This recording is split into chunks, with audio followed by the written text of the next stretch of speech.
Hello, fellow classmates. In this video, I'll be critiquing some of your artwork. First off, I want to start off by saying that everyone did an amazing job.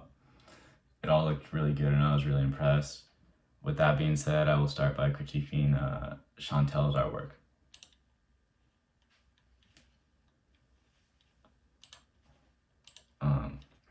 So Chantel used acrylic paint on canvas. She painted a tree next to the lagoon. It's very readable, looks very good. She focused on the exploration of the color green because that's her favorite color. I personally don't like green that much. One time I ate a green gummy and I threw up, and I was young at that age, like 7, and that really turned me off the color green ever since then, but green's all right. So she used acrylic paint on canvas, and she only bought yellow, blue, red, black, and white, and she mixed them to get all these colors you see here. Looks really good.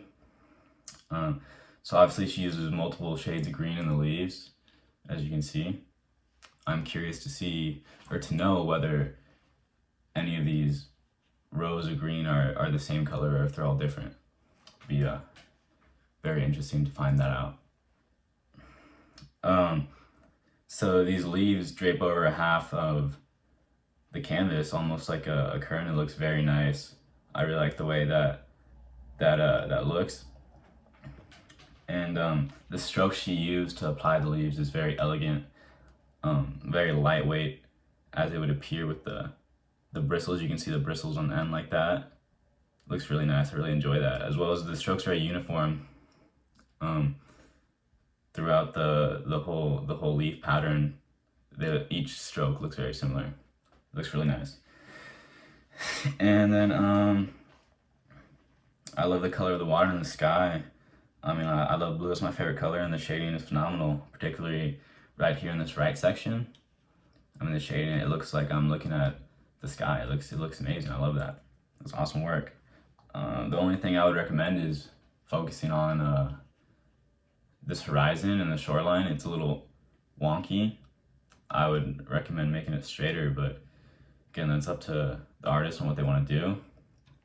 But it looks good. And then I would also recommend maybe adding some more water design attributes. This little pad looks a little lonely. Maybe it needs like a frog or a fish or something. Spice it up, but it looks good overall. Next, I will be looking at Leslie's piece, which is another acrylic on canvas. It's a Spider-Man and Venom. Looks great. The piece overall looks very good. The lines are very straight. Detail works very straight. The shading and the color blending is phenomenal, particularly in the teeth and the tongue.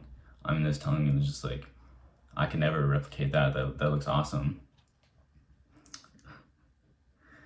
It's really evident that there's a lot of time put in this piece. It looks really good.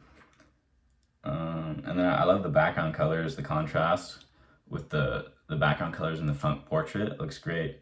I really love this blending here with this purple to this dark blue and then to this regular blue.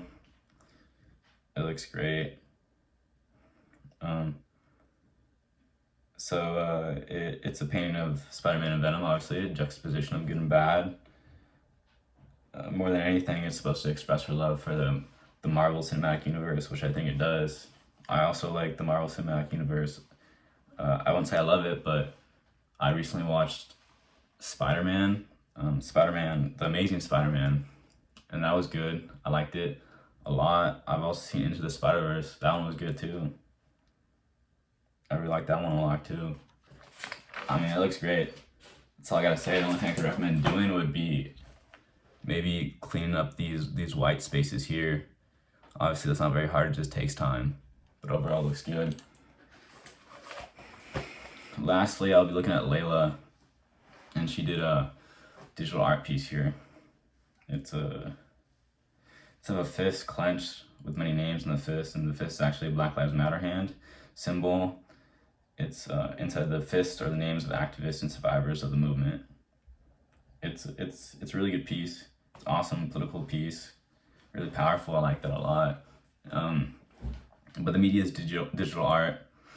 It uses negative space to give the definition of the fist. You see there's all this negative space here. creates the fist outline, the definition of the fist, the edges and whatnot. It looks great. The only colors used were the black of the fist and the off-white of the names.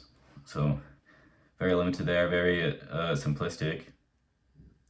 And then the only thing I would recommend doing, I mean, it looks great, it looks clean. The edges are clean, the curves are clean. The only thing I would recommend doing is maybe making the names bigger. The names are a little small there. It's just a little hard to read. It looks a little clustered, but I think the bigger names would make it a lot easier to read and look less clustered. But again, that's up to the artist. Whatever the artist wants to do.